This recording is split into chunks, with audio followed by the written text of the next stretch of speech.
Abril se ha convertido con el paso del tiempo en un mes marcado por una llamativa coincidencia. Figuras importantes han fallecido en estas fechas, creando una especie de patrón que, aunque no tiene una explicación, ha llamado la atención del público. Vayamos a conocerlas. Alma Delia Fuentes murió el 2 de abril de 2017 en la Ciudad de México, a los 80 años, después de haber pasado sus últimos años en condiciones muy difíciles que contrastaban completamente con la fama que tuvo en su juventud dentro del cine mexicano. Durante mucho tiempo había estado alejada del medio artístico, viviendo en una situación de aislamiento y deterioro que poco a poco fue empeorando, sin que su caso tuviera mayor atención pública, hasta que finalmente falleció. Tras su muerte, no hubo un funeral público ni homenajes acorde a su trayectoria. Fue cremada en el Panteón Civil de San Nicolás Tolentino, en Iztapalapa, y sus cenizas fueron entregadas a su familia. Su despedida fue discreta, casi silenciosa, muy distinta a la de otras figuras de su generación, lo que generó una fuerte reacción cuando la noticia comenzó a difundirse. Su caso provocó indignación porque evidenció cómo una actriz pudo llegar a la vejez en una situación de abandono y olvido. La madrugada del 8 de abril de 2002 transcurrió en silencio, como cualquier otra, dentro de la residencia de María Félix. La mujer que durante décadas fue sinónimo de carácter, belleza y poder, murió mientras dormía. Tenía 88 años, y lo más simbólico de todo es que falleció exactamente el mismo día en que había nacido, un 8 de abril, cerrando su historia con una coincidencia que parecía hecha para alimentar su propia leyenda. La causa de su fallecimiento fue un problema cardíaco, un paro mientras dormía, sin sufrimiento evidente. La noticia se difundió con rapidez y sacudió al país entero. No se trataba solamente de la muerte de una actriz, sino de la desaparición de un símbolo nacional. En cuestión de horas, comenzaron los preparativos para rendirle un homenaje a la altura de su figura. Su cuerpo fue trasladado al Palacio de Bellas Artes, donde solo las grandes figuras reciben este tipo de despedida. Ahí se instaló la capilla ardiente, y desde el primer momento comenzó a llegar la gente. No solo artistas y políticos, sino también admiradores, personas comunes que crecieron viéndola en la pantalla, que la reconocían como parte de su historia. Después, fue sepultada en el Panteón Francés de San Joaquín. Meses más tarde, surgieron dudas que llevaron a exhumar su cuerpo, pero las investigaciones confirmaron que María Félix murió por causas naturales, debido a un problema cardíaco mientras dormía.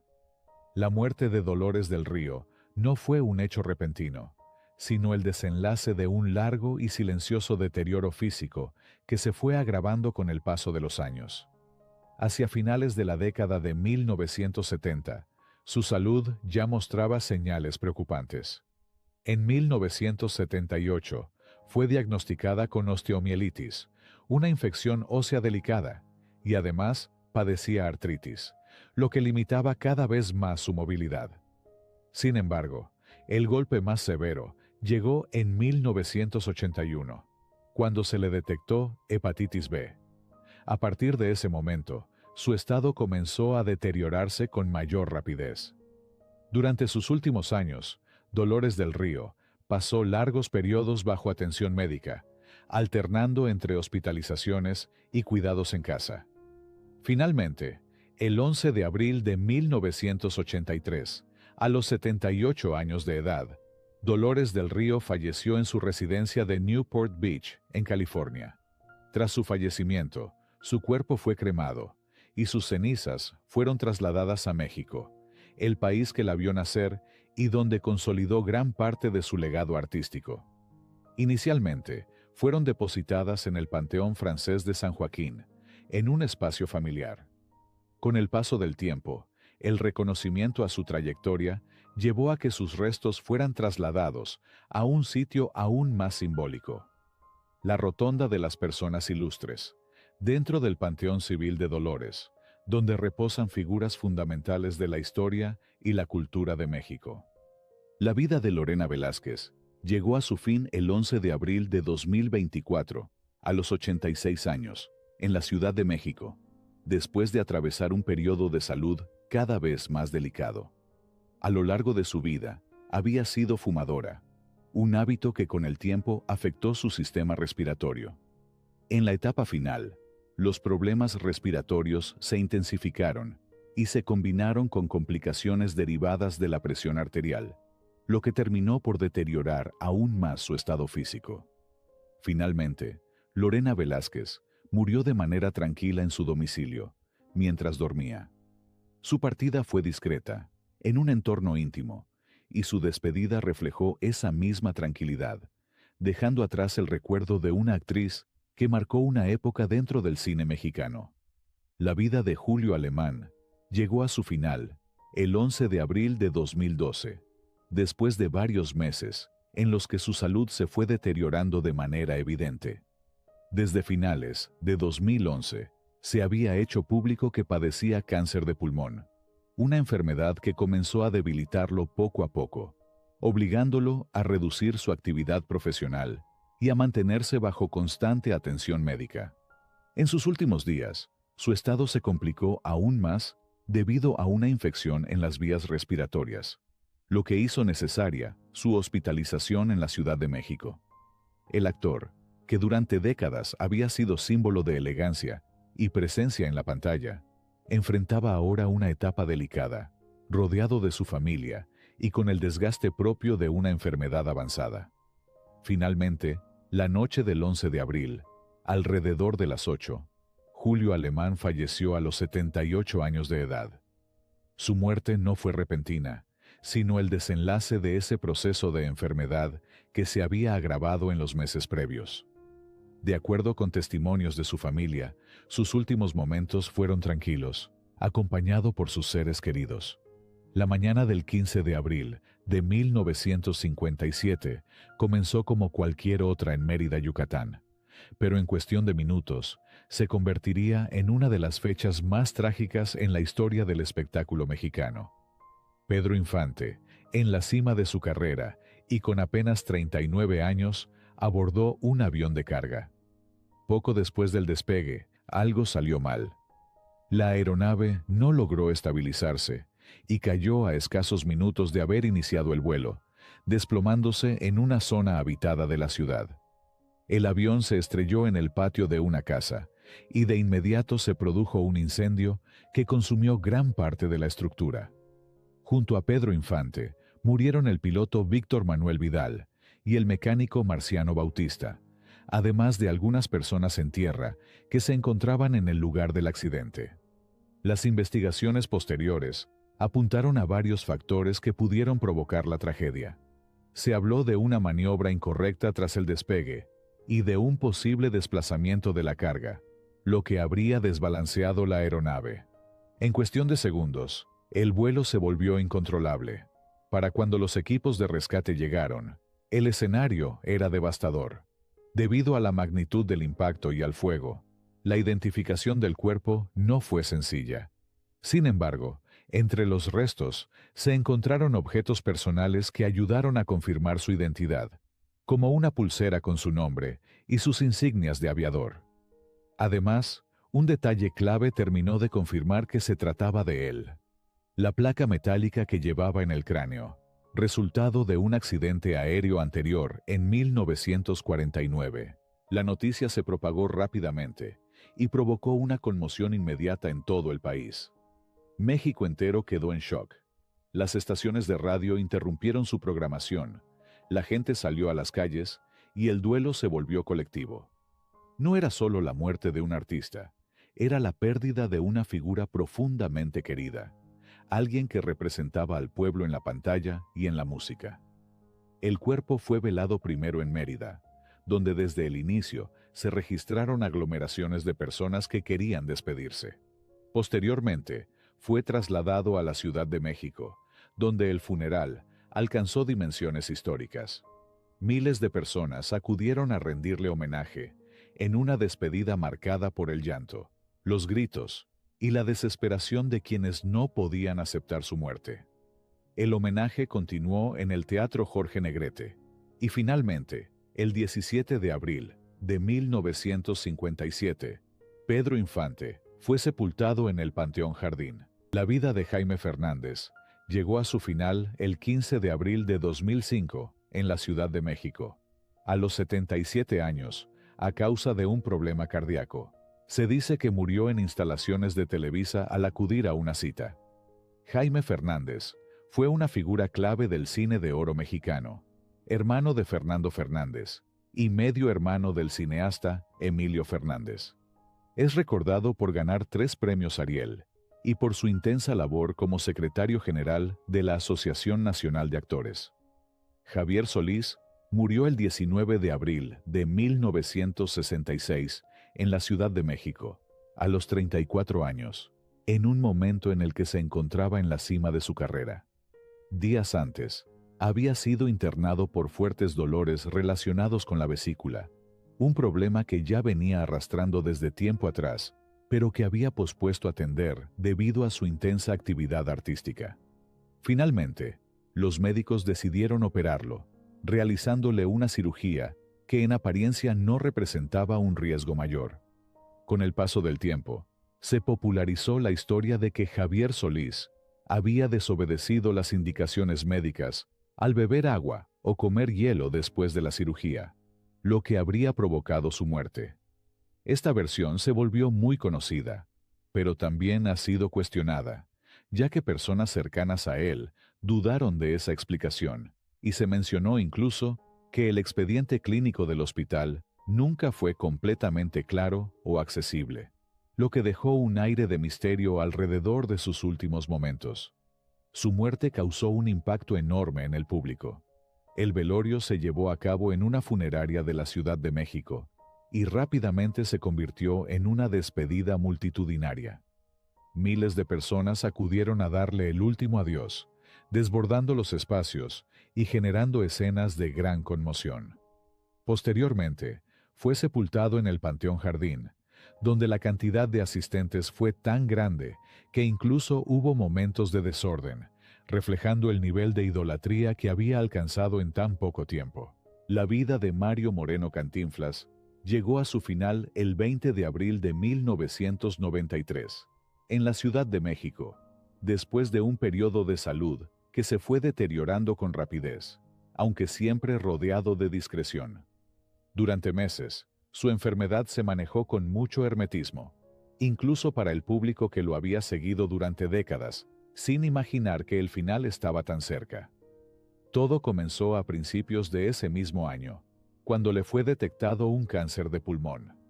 El diagnóstico se realizó en Estados Unidos, y desde entonces inició un tratamiento médico intensivo.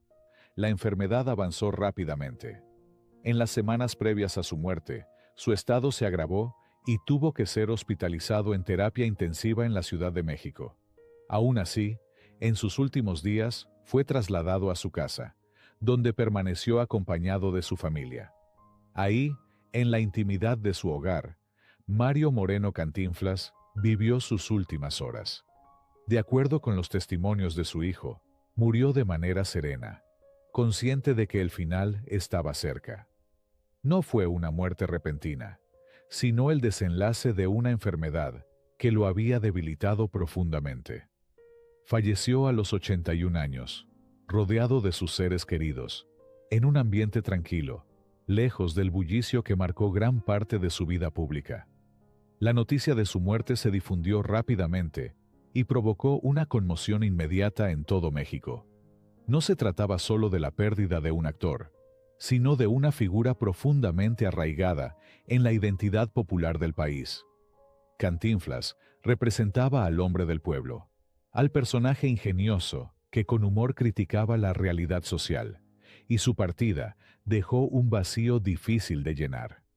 Su cuerpo fue trasladado a una funeraria en la Ciudad de México, donde comenzaron a reunirse miles de personas. Desde las primeras horas, la despedida se convirtió en un acontecimiento multitudinario. Posteriormente, recibió un homenaje en el Teatro Jorge Negrete, sede de la ANDA, donde colegas, amigos, Autoridades y admiradores acudieron a rendirle tributo. La familia decidió mantener el ataúd cerrado para que el público conservara la imagen que tenía de él en vida. Finalmente, sus restos fueron cremados y sus cenizas depositadas en el Panteón Español, en la cripta familiar. Con ello, concluyó la despedida física de Mario Moreno Cantinflas, pero no su presencia en la memoria colectiva. La vida de Sara García llegó a su final el 21 de noviembre de 1980, en la Ciudad de México, después de un deterioro de salud propio de su avanzada edad. Tenía 88 años y, aunque su figura seguía siendo profundamente querida por el público, sus últimos días transcurrieron lejos de los reflectores, en un ambiente más íntimo y reservado. En la etapa final de su vida, comenzó a presentar complicaciones respiratorias que se fueron agravando con el paso de los días. Padecía neumonía, lo que debilitó seriamente su organismo. A esto se sumó una insuficiencia respiratoria que terminó desencadenando un paro cardiorrespiratorio. Durante sus últimos momentos, Sara García estuvo acompañada por personas cercanas, entre ellas Rosario González, quien la cuidó durante años y permaneció a su lado hasta el final. Su muerte ocurrió en un entorno tranquilo, sin escándalos ni situaciones extraordinarias, como suele suceder con muchas figuras que, tras una vida intensa, encuentran un cierre sereno. Finalmente, sus restos fueron llevados al Panteón Español, donde fue sepultada en el mausoleo familiar. Con ello concluía la vida de Sara García, pero no su presencia en la memoria colectiva. La vida de Lupita Torrentera terminó el 25 de abril de 2023, a los 93 años, en la Ciudad de México. Su fallecimiento fue consecuencia de causas naturales, derivadas del desgaste propio de la edad, después de haber vivido una larga vida marcada, tanto por su carrera artística como por su historia personal. En sus últimos años, se mantuvo alejada de los reflectores, llevando una vida tranquila y rodeada de su familia. Su muerte fue serena, en un entorno íntimo. La vida de Gabriel Figueroa llegó a su fin el 27 de abril de 1997, a los 90 años, en la Ciudad de México. Su muerte fue consecuencia de causas naturales, propias de la edad, después de una larga vida en la que se convirtió en uno de los pilares visuales del cine mexicano. En sus últimos años, se mantuvo retirado de la actividad cinematográfica, viviendo de manera tranquila, lejos del ritmo intenso que marcó su carrera. Su fallecimiento ocurrió de forma serena, como el cierre natural de una trayectoria excepcional. Su despedida fue respetuosa y significativa dentro del medio artístico, donde su legado era ampliamente reconocido. No solo se iba un fotógrafo, sino el hombre que ayudó a construir la imagen más icónica de la época de oro del cine mexicano, trabajando junto a figuras como Emilio Fernández y retratando a actores como Pedro Infante y María Félix. Así, Gabriel Figueroa se despidió en silencio, pero dejando una huella profunda, la de quien convirtió la luz, las sombras y los paisajes de México en imágenes que aún hoy definen toda una época del cine. La vida de Carmelita González llegó a su fin el 30 de abril de 2008, a los 83 años, en la Ciudad de México. Su muerte fue consecuencia de causas naturales, relacionadas con el deterioro de su salud en los últimos años. En la etapa final de su vida, la actriz se encontraba retirada del medio artístico, después de haber construido una larga trayectoria en el cine mexicano, donde destacó por su presencia en numerosos melodramas y películas de la época de oro. Sus últimos años transcurrieron de manera tranquila, lejos de los reflectores. Su fallecimiento fue sereno, dentro de un entorno más íntimo. Su despedida también fue discreta, sin grandes ceremonias públicas, aunque dentro del medio artístico se reconoció su trabajo y su aportación al cine nacional. Así, Carmelita González se fue en silencio, dejando detrás una carrera sólida y el recuerdo de una actriz que formó parte esencial de una de las etapas más importantes del cine mexicano. Gracias por acompañarme hasta el final de este video. Déjame tu comentario, me encantará leerte.